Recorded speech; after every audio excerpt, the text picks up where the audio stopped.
Hey, what's up? This is Dez Fafara from Coal Chamber, and we are coming down in February with Mudvayne, and we cannot wait to see you. Australia, get ready. It's going to be a good time. Good morning, Dez. Thanks for joining us today, brother. Thank you, brother. I appreciate you. My pleasure. So, as you say, man, Coal Chamber returned to Australia for a run of shows with Mudvayne next February, starting on Valentine's Day in Brisbane, and then going to Sydney, Melbourne, and Adelaide, and finishing in Perth on February the 21st. So, on behalf of Aussie metal lovers everywhere, mate, welcome back, and thanks for even thinking of us. Cannot wait. We're excited. We went out with Mudvayne all summer, did big amphitheaters. It was an amazing package. All the crews, everybody got along really well. No drama over a 7-week tour was a great thing. And obviously, the pairing works extremely well. And so when it was poised to us to come over, we decided, yeah, we cannot say no to this. Plus, it's AJ that's putting it on. I've known AJ since Soundwave. He's been a very close member of my family. My kids know him. My wife is very good friends with his wife. And just knowing that he was behind it, Mudvayne was behind it, Coal Chamber was in. Yeah, beautiful, man. And she's already got to be one or the most anticipated live music event in Australia for 2024, mate. So, how are you going to live up to the hype and expectation? We're going to bring good production. We're going to be on it, man. We can't wait. I mean, some of the shows that I saw this summer from us on YouTube were the tightest we've ever done in our entire lives. So you're getting a very special Coal Chamber right now. You know what I mean? We're firing on all cylinders, and we cannot wait to come down. And last night we were texting for like 2 hours straight. I was laughing hysterically. We're just having such a great time, right? And that's what you want out of a band. You want a band to enjoy what they're doing. So we're going to enjoy coming down and giving you 110%. And you mentioned that you've been playing shows with Mudvayne on that side of the world over the last couple of months, mate. So, how have the shows actually been going? Shows were great. The summer was fantastic. And it was great to see like the audience out there was predominantly the younger generation. I mean, people that were 22, 20 years old. I mean, born when we broke up.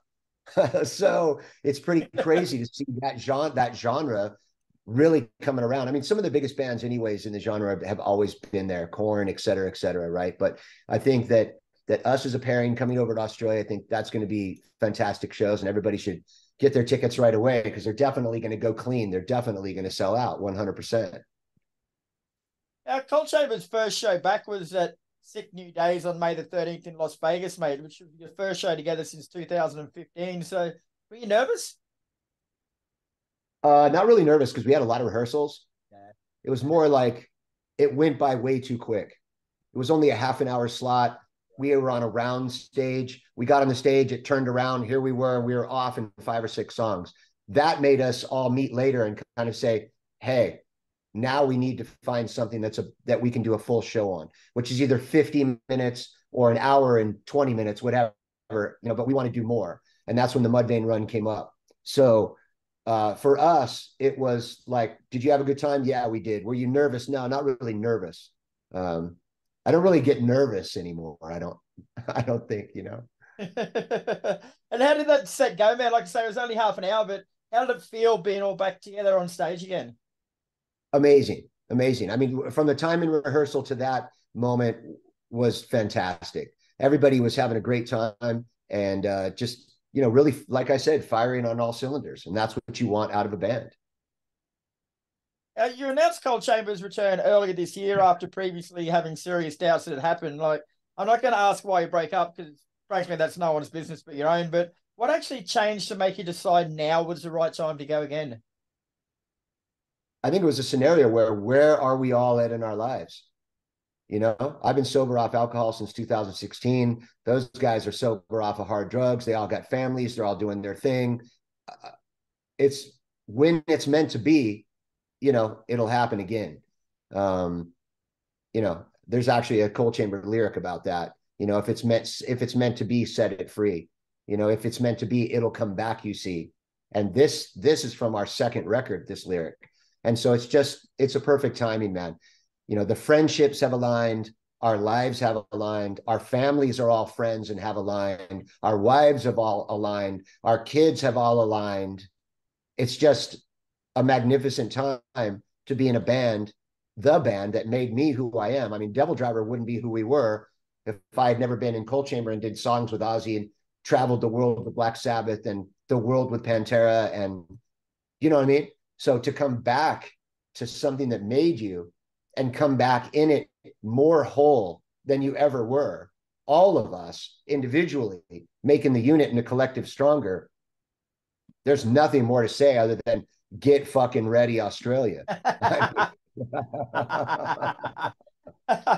And you've been playing some Cold Chamber songs live with DevilDriver, mate. So did all of those songs make it onto the set list for the recent run of shows? Yeah, I mean, look, we did Loco with DevilDriver before I knew that I would ever get back with Cold Chamber. I've always loved that song. That's the song that made me, gave me my first gold record, et cetera. So, and although the response was great when we played it as DevilDriver, it's a Cold Chamber track and should be reserved for just Cold Chamber to play. And that's what I've done now. I don't play those songs with DevilDriver at this point right now. Yeah. But did you find you had to reconnect with a certain mindset or psyche to perform with Cold Chamber again after spending the last 7 years or so with just DevilDriver? Yeah, it's a totally different headspace. I mean, DevilDriver is a bludgeoning, right? Mentally, I'm in my head bludgeoning everything in front of me and every band around me. I mean, in my head, when I have the mic, that's where I'm at. Cold Chamber is a very specific mindset. And I can coin the phrase spooky core, but it's a much more artistic. It's still a bludgeoning heavy mentality live for me vocally, but it has aspects like we do Rowboat. We do songs like that. That's very different from DevilDriver, a track like that, So yes, it is a different headspace that you got to get into for sure. It's easy for me to do, man. It's just two different pairs of pants hanging in the closet, and that, one of them looks like this and one of them is this. And with this one comes this, you're going to fight and brawl a little more. And with this one comes this, you may take her home. Choose what a great analogy. Yeah, so choose wisely. Yeah. Take us back to when you first started Cold Chamber back in 1992, mate, in LA. Like, what was the musical climate like that gave birth to the band, and where did you fit in initially? There was no music climate. Hollywood was dead. All the hype from all the hair bands, Poison and all that had completely killed the scene, man. It used to be kids walking up and down from the Roxy to the Whiskey next to the Rainbow, handing out flyers and this and that for shows. And it became like a dead world, man. And I mean, to the point where Korn would play in LA, they would bus people up from Orange County. Yeah, right. So the scene was devastated. Now, Cold Chamber at that time, and this is before Static, before System, as Korn was busing people up from Orange County, which is almost 2 hours away for shows, we were selling out the Whiskey, selling out the Roxy, and creating some vibe. I have no idea. We were just doing what we were doing, but behind us was like this faction of not just kids that liked bands like, say, Fear Factory and Machine Head, but also kids that liked, early Manson that was just starting to pop at the time, or Gothic stuff as well. And then we had a lot of Latino gangs from Southgate and stuff that were coming to see us and making our shows extremely volatile. And I think that in part comes from Miguel Rascon, right?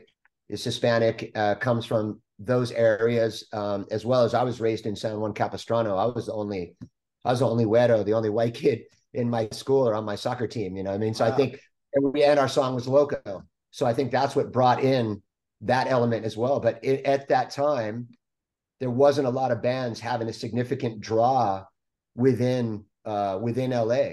And we were one of them. So, and it popped off out of nowhere. We went from playing, shows in front of 9 people, 15 people to 200 people to sold out to 2 nights sold out. It was crazy. And what we did is we gave away t-shirts, right? So every show we had 250, 300 shirts and we gave them away. And you couldn't go anywhere in LA between 92 and 2000 without seeing a Cold Chamber shirt, really. And especially the ones that we gave away, just black with a white, which, by the way, if you have one of those, they're worth a lot of money on eBay. I would hold on to that. I would hold on to those because I custom made those myself with a screen print. Oh, So, wow. Great idea. yeah. I mean, back then, we didn't have the internet, right? Yeah, So, of true. course, dating myself as always, but we didn't have the internet. So the way we did it is we slung flyers and we slung posters and we would get in a van, and this is actually in my autobiography, but I'll let you in. We would get in a van with coveralls on and 5-gallon buckets of glue and huge posters, and we would go up and down Sunset Boulevard and cover all the movie posters. Terminator covered, Predator covered, and we actually got a call from the city at my house because I was stupid enough to put the phone number to get a hold of the band on it. And the city calls me, is like, hey, we see one more poster, you guys are all going to jail. And I was like, fuck you, you can't find me. And they called back 2 minutes later and said, really, you're at this address? And I was like, we won't be putting up any more posters over your shit. You got me. Yeah. So I mean, it was a free for all. There was a bunch of good bands coming up at the time. Pothole was one of them. I remember Manhole, actually, with Terry B, was coming up. Snot had come out from Santa Barbara and trying to make their way into the scene at that point. It was just really, after we were out about 2 years, it started to kind of pop off. But in 92, we were called She's in Pain. And in 93, we switched our name. In 93, 94, we made our demo. Or 93, we made our demo. And then we got a record deal by Roadrunner Records. And I said no to the deal. Oh, wow. For like a year. Because I had a decent job and this and that. And I didn't know if I wanted to take it that far. Right. So after that, about a year after that, we came in, we signed the deal, and the rest is history. That's it. The rest is history. Wow. Yeah. And then you really connected with fans instantly on your debut self-titled album in 97, mate. So what do you think that was? Like, why did fans gravitate to that? Like, you mentioned all this background stuff you put in, which would have helped, but the music would have been something special too. I think when something is not done for financial purposes, any art that's not done for financial purposes, people are drawn to it. So, right, if I know that, and I said this before in another interview, but if I know that, painting with red paint will sell me $1 million worth of art, but I am really a painter who loves to paint with blue and orange, and I move to that red color to go make money, I don't think it's going to transfer. It's not going to catch on. It's not going to go the distance. And I think what Coal Chamber did was unique in the time, from our heart, from the street. I mean, we were from the street completely. And I think that caught on with people. They felt the authenticity from each member of the band in our own characters that we had. And I think that's another thing that transferred over. And then you have things like, you tour the world with Black Sabbath, you tour the world with Pantera, you tour the United States with Danzig on our first run. Hot Topic picks us up, they put us in the stores. Next thing you know, it just starts rolling over, and there you have it. You released your most recent Cold Chamber album, Rivals, in 2015, and I read in a recent interview that you said you felt that you wrote that album 10 or 12 years ahead of its time. Can you elaborate on that? True story. I mean, I don't think, nu metal wasn't in the place it was at 10, 12 years ago. If we would have released Rivals today, and I'm telling you, anybody watching this that gives a shit about Coal Chamber, go after this and listen to Rivals. I mean, it's got Al Jurgensen from Ministry on it. It's a fucking great record. And I just think we released it at a time in our lives when we didn't have our shit straight. So the band wasn't cohesive, but the music was. And obviously the whole nu metal thing or whatever hadn't really swung around. I mean, some bands had remained large, Korn, etc., but it hadn't really swung around. Now we do meet and greets, and it's all 20-year-old kids that were like born when we fucking broke up. So there's something happening right now that's extremely special, because a lot of these bands that came out at that time, the bands that I aforementioned, along with Coal Chamber, were doing something extremely authentic and from our hearts, and we didn't know what the fuck we were doing, right?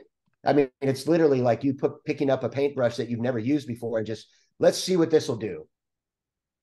The next thing you know, you're looking at something that no one's ever done, and you're like, I don't know, let's put it out. Oh shit, people like it? Weird. Cool. We like it too. And if we like it and they like it, there's something fucking authentic to it. There's no big mystery. And if it's not authentic, people will feel it. Yeah. You know, I believe there's a lot of bands that came out on that third wave of nu metal that for me were way too radio pop driven, not authentic, in my opinion. But Cold Chamber reserves the right to say, yeah, we were coming from our heart. And Rivals, especially, because when we wrote that, we were in another kind of tumultuous time in between us as writers. And I think that push and pull really made for that record. It's fantastic, that record. You're probably sick of answering this question, mate, but I have to ask, like, is there any new music in the works? You know, I'm not a guy who sits around and watches TV, so there's always music in the works. That's what I got to say.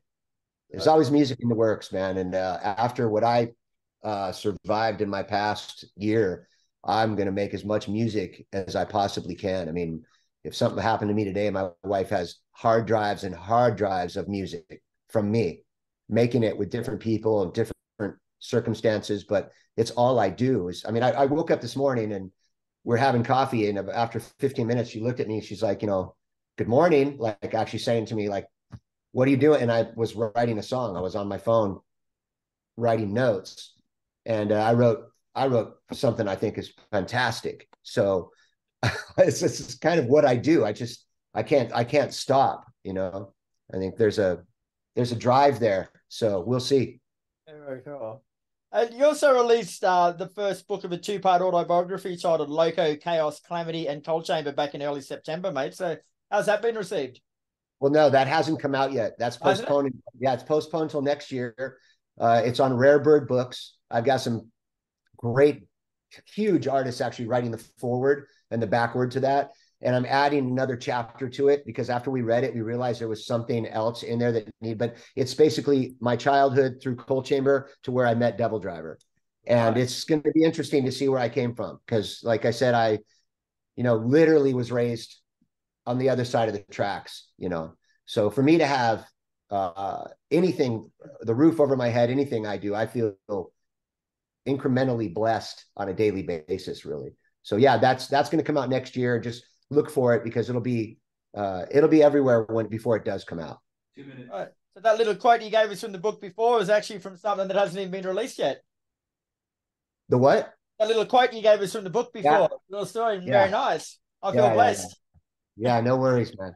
Now, before we let you go, mate, we've started a new thing with Heavy so people can get to know the bands that we speak to. So we've got 3 different Spotify playlists. So can you give us a song from Cold Chamber for each of them? So one of them's to get the party started, one's to save your marriage, and one's to potentially end your marriage. I would say Sway will start the party real well. Yeah. To save your marriage, listen to Clock. And what's the next one? To end your marriage? Potentially end your marriage, yeah. Fuck, I don't know. I owe you is probably a good one because the chorus is I owe you nothing. That'll do it. I think if you said that to your partner, you'd be asked out. You'd be game over. All right, Dez. Well, thanks very much for your time today, mate. It's been a pleasure. You've definitely woken me up. But Cold Chamber in Australia with Mudvayne next February. There's still a few tickets left, but get onto them now through thephoenix.com. Have a good one, brother. Looking forward to seeing you down under and looking forward to seeing everybody at these shows. Cold Chamber is very excited. So from all of them and me, can't wait to see you guys. Get a ticket. We'll see you soon.